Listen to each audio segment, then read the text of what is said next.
Camilleri.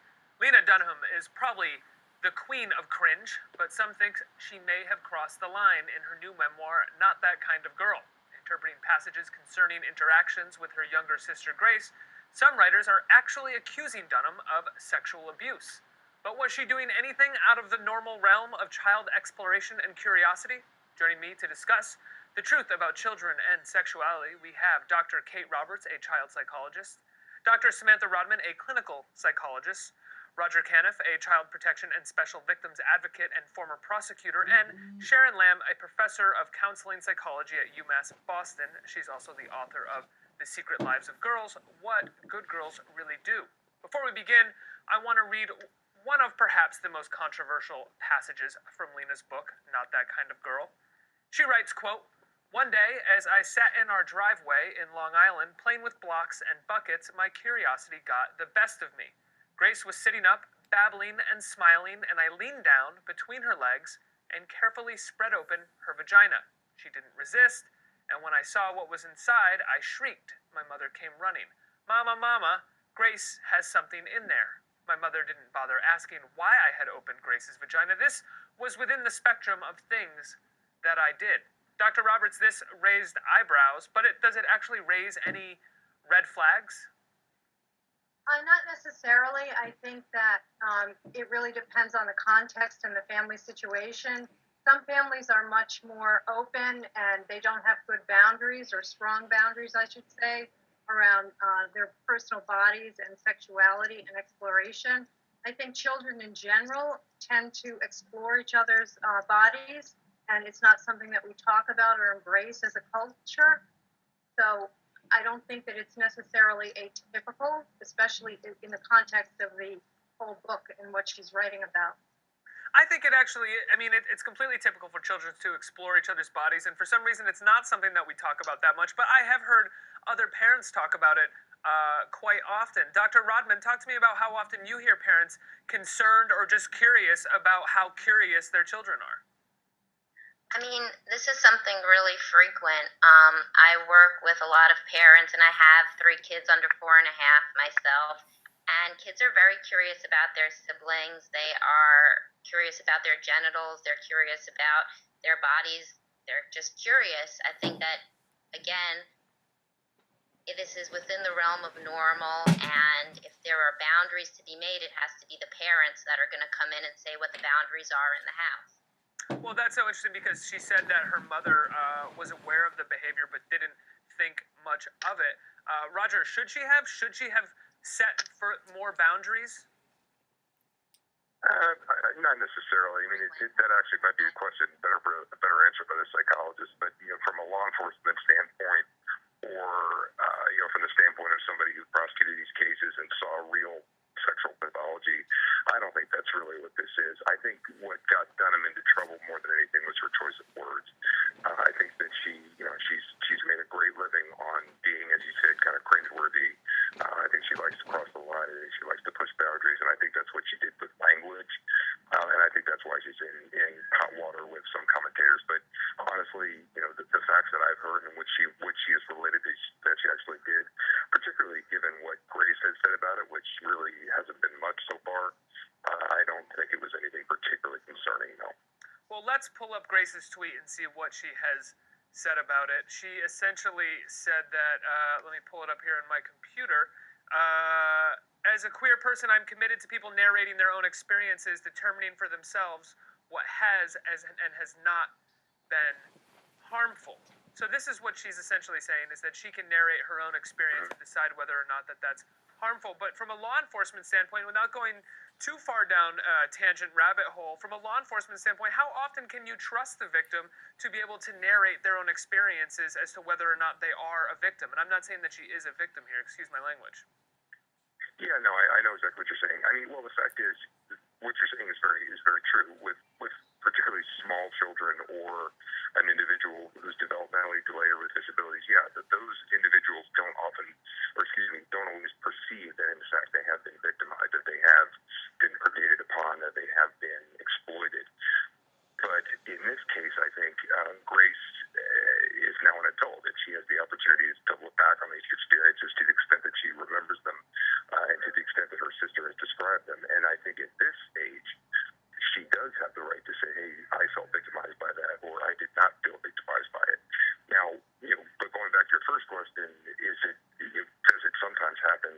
was victimized and does not realize it? Absolutely. In fact, a lot of predatory people depend on the fact that the child won't recognize what's going on as something that should be concerning or should be revealed to the parents. So, at the time that this occurred, it's probably something that, that her mother, had she had more knowledge, might have stepped in and said, Lena, what you're doing is natural. It's okay, but it's not really appropriate, so let's back off on it. But as far as, coming from now, and Grace's perspective now as an adult, I think she has the right to define it now the way she chooses. Lena Dunham, I mean, this is going back to the language that you talked about, Roger, but Lena Dunham also wrote the following, quote, As she grew, I took to bring her for her time and affection $1 in quarters if I could do her makeup like a motorcycle chick. 3 pieces of candy if I could kiss her on the lips for 5 seconds. Whatever she wanted to watch on TV if she would just relax on me. Basically, anything a sexual predator might do to woo a small suburban girl, I was trying. So, Roger, going back to you, is this behavior actually equivalent to a sexual predator, or is this, once again, Lena just essentially being playful with language and trying to get a certain kind of reaction from the reader that she clearly got from the National Review reviewer? I think it's more the latter.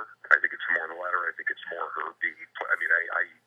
I think things like bribing siblings in order to get kids to them or something of that nature. Again, I don't think it's terribly concerning. So I think it's more the latter. That being said, I think first of all, I think Dunham benefits a little bit here because she's a woman. Frankly, I think if this were an adult male reminiscing about things he had done to his sister or even his little brother, I think that there may be a lot more flack, and probably rightfully so, because men are generally more predatory than women when it comes to sexual abuse. But women can be sexual abusers, and I don't think Lena Dunham was exhibiting that kind of behavior when she was a child, but I can understand the concerns of some of the commentators, and I think Dunham has to accept the fact that, hey, when you push with language and you try to get a rise out of people, sometimes you may not get the reaction that you were bargaining for. So at the end of the day, I don't think that what she did was terribly concerning. I think it was a little concerning, but I don't think it's terribly concerning.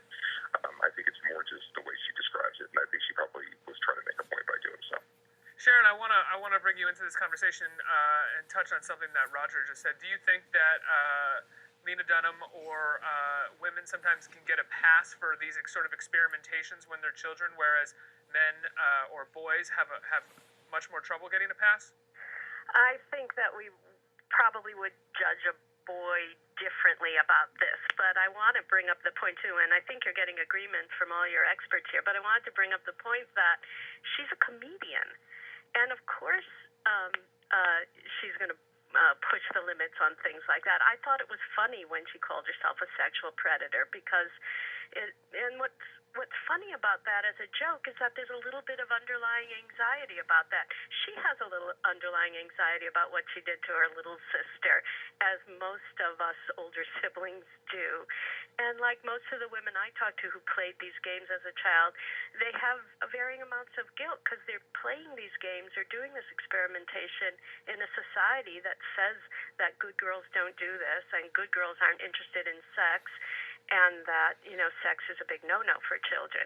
But it's not just girls who have this kind of experimentation when they're young. I mean, we're talking about general middle school days, just as puberty starts, and you're really figuring out what's going on down there.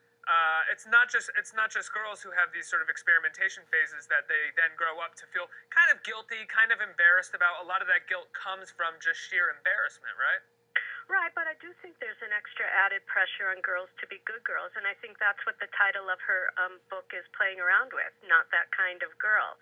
And so, yes, everybody has that sort of anxiety about sex in this kind of society, but I think there's an extra added element for little girls. I want to pull up a blog that just recently came out after the National Reviewer critic threw these allegations at Lena Dunham.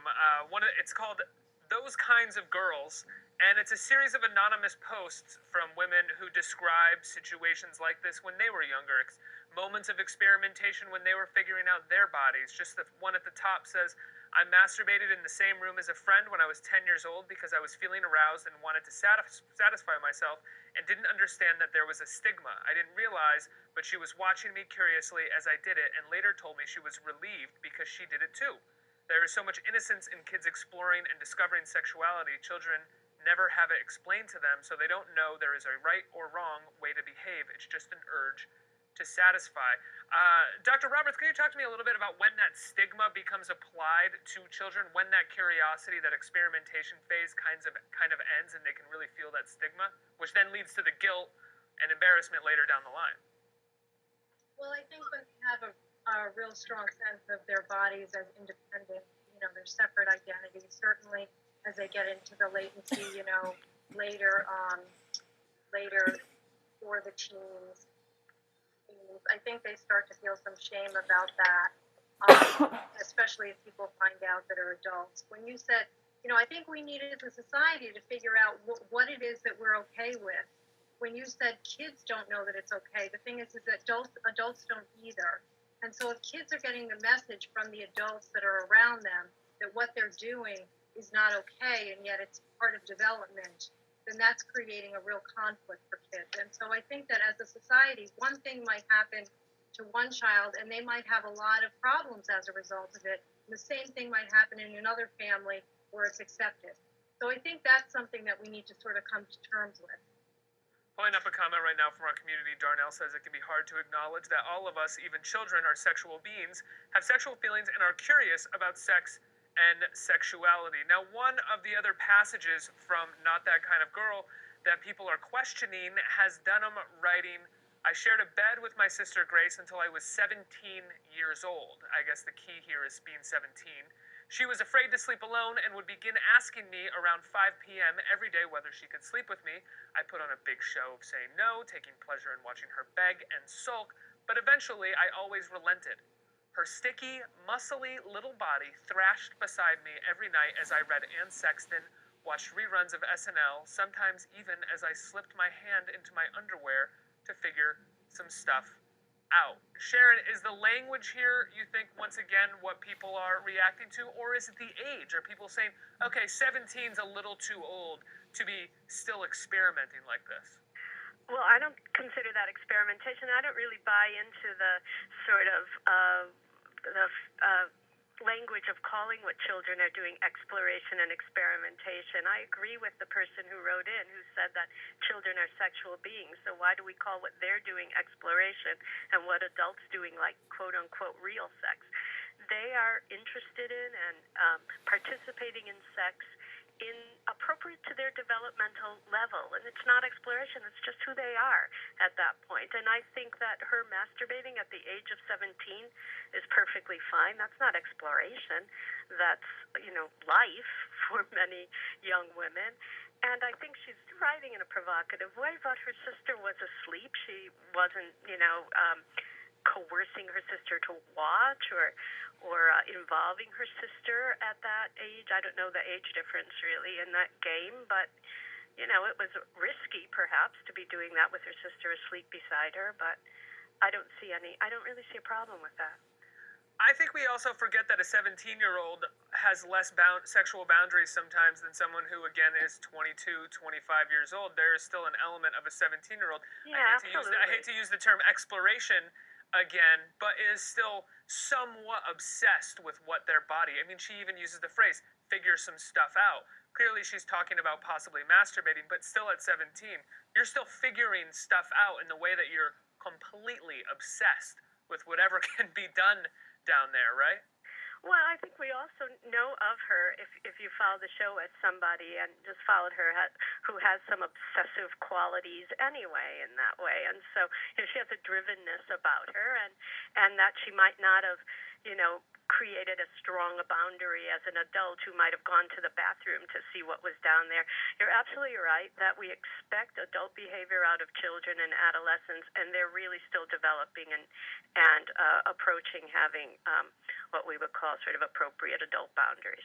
Now, one element of this conversation that we haven't really dived into, that we haven't really talked about is that these initial accusations essentially came from the National Review, which is a right-wing magazine, which has published very anti-feminist stances.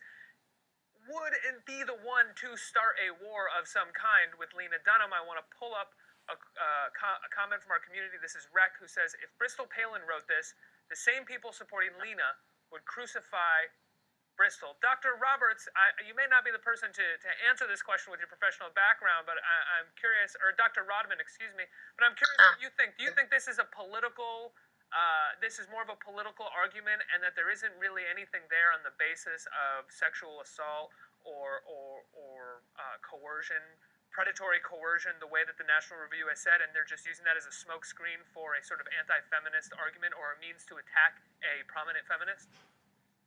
Yeah, I mean, I definitely think that if there is any underlying dislike of her as a person and what she stands for, then this was a really easy thing, a really easy target to go after. She even said the sexual predator line herself. You know, when I read things on the internet, people were saying, but she even said that she was a sexual predator. So people weren't really, you know, they were missing maybe the fact that she thought it was so obviously not sexual abuse that she could make this funny and a little bit it's funny because, as the other doctor said, it's a little bit anxiety provoking, but it's funny. She wasn't a sexual predator, but when they saw her words come out like that, then I think that that's an easy target for somebody that you don't agree with their positions on a lot of other things. Yeah, she essentially set the target up for them. Yeah. Yeah, she put the fish in the barrel, and I can find more metaphors. Trina P., a member of our community, said, she did nothing harmful except expose herself to the world. Her behavior with her sister was, according to her sister, not harmful. I think if Lena were a man, she would be judged very differently. However, the predatory nature of some men has painted all men with the same brush. We talked about this a little bit, but one thing that we didn't talk about was how boys explore when they're younger. There's lots and lots and lots of stories of boys in middle school and early high school masturbating together, figuring out their own bodies around each other. And that seems to be somewhat commonplace, even though we don't talk about it. Sharon, do you think we should talk about these things more, that people should have a better understanding of how children and adolescents relate to sexuality? Yes, absolutely. And I think that there may be a few more problems involved in boy sexual play because bullying and aggression is so much more a part of their lives, not because of biology, I don't believe in that, but because of, the way culture is raising them.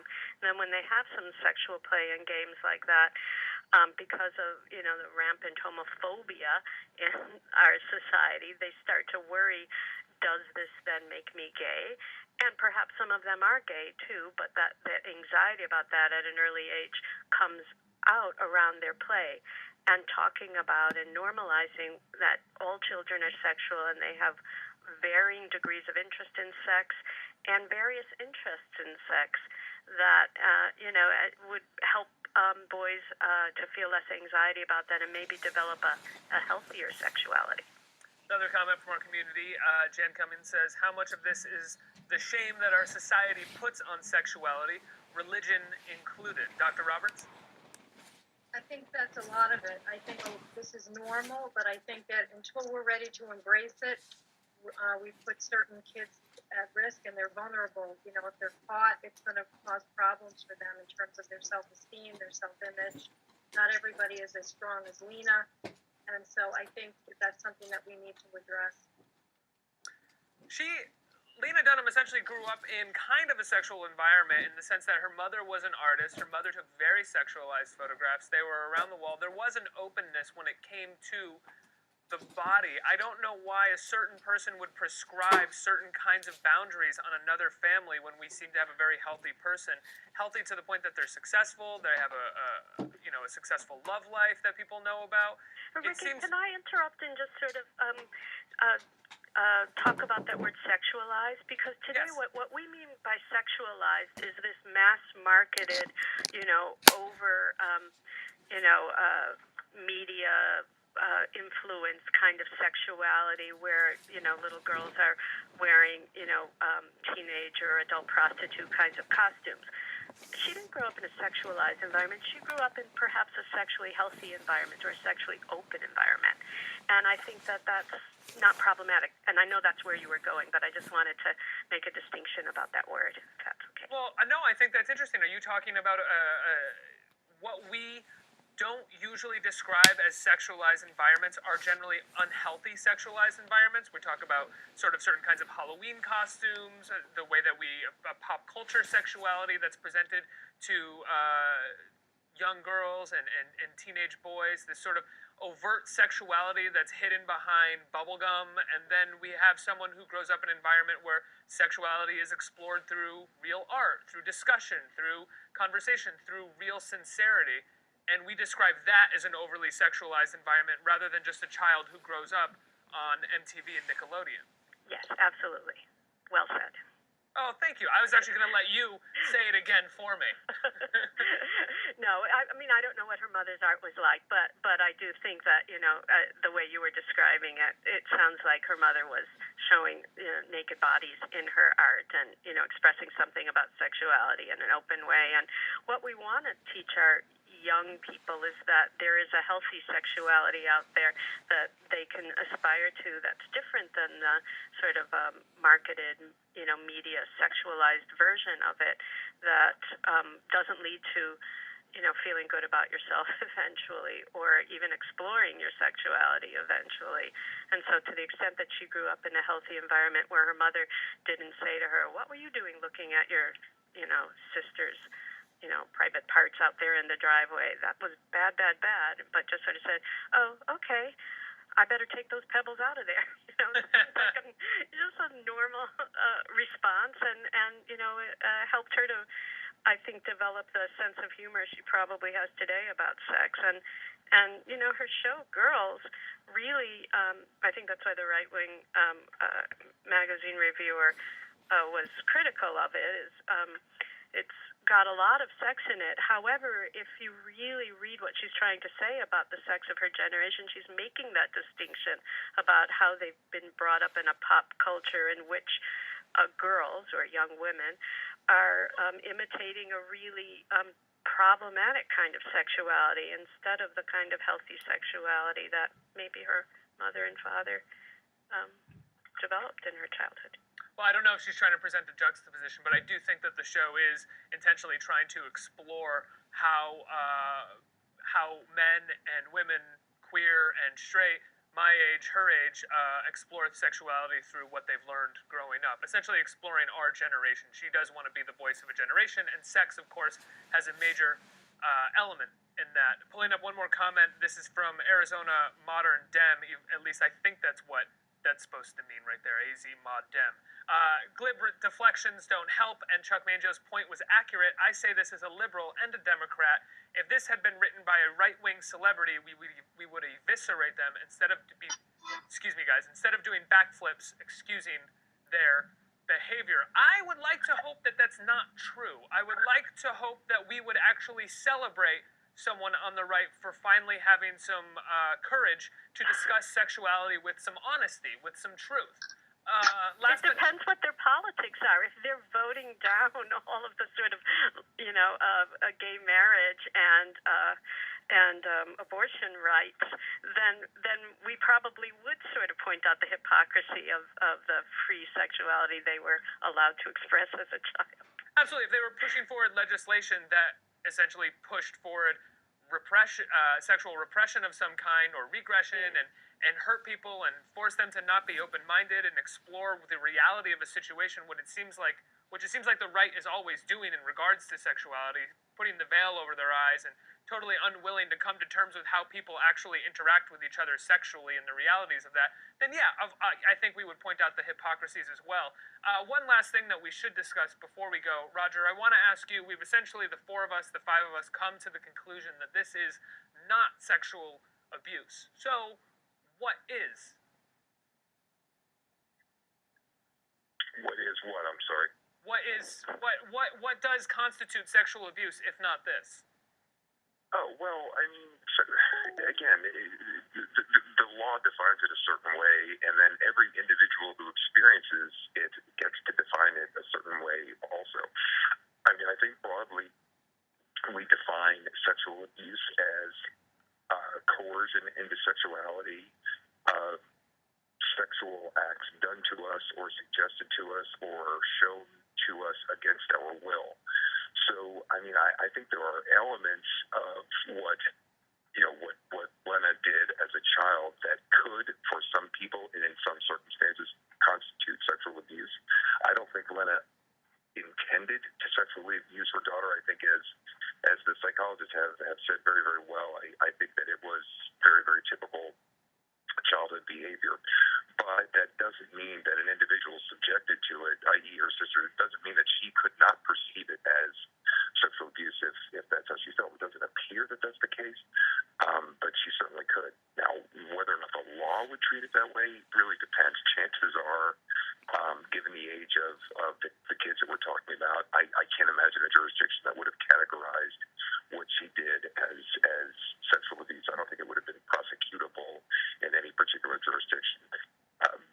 But it's, certainly the older Lena got, I mean, I believe there's 6 years difference between her and her sister. So the older she got, the more she was probably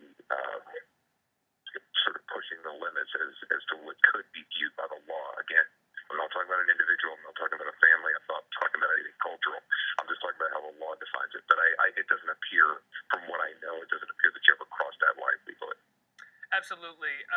I think we're all in agreement. The 5 of us are all in agreement that where this conversation comes from, while it's a great conversation and a great topic to explore, it all really came down to a man, a Republican man from National Review magazine who wanted to take down a prominent woman, a prominent feminist in our culture because he felt threatened by her success and her openness. That's my opinion. Dr. Roberts, Dr. Rodman, Roger, Sharon, thank you so much for joining me. It's been a pleasure talking to you. Thanks. Thank you all very much. You can read more on this by clicking on the links in our resource well below. Stick around. We got a lot more conversations coming up here at HuffPost Live.